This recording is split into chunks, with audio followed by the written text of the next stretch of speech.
Reaction ni Ryan Garcia kay Tank Davis. Sabi ni Ryan, Lamon won that fight. Not calling that knockdown is the most wild thing I ever seen in boxing. That type of stuff makes boxing look bad.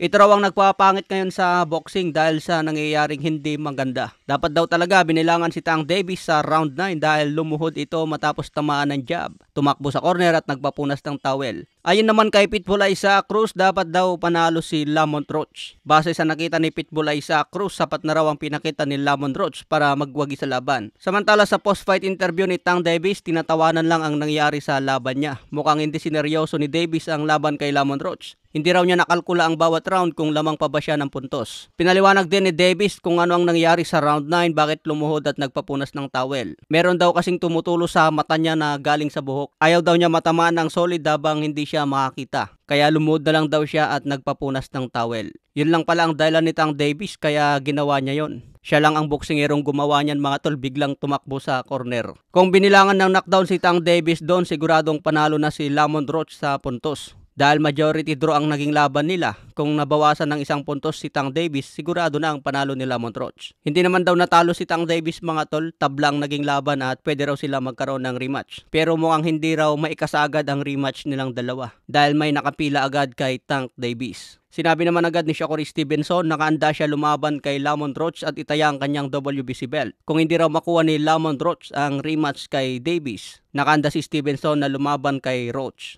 Sagot naman ni Roach kanina kaya gusto raw niya si Stevenson dahil pumapalag kahit sino. Gusto rin daw ni Lamont Roach magtagal na sa lightweight division.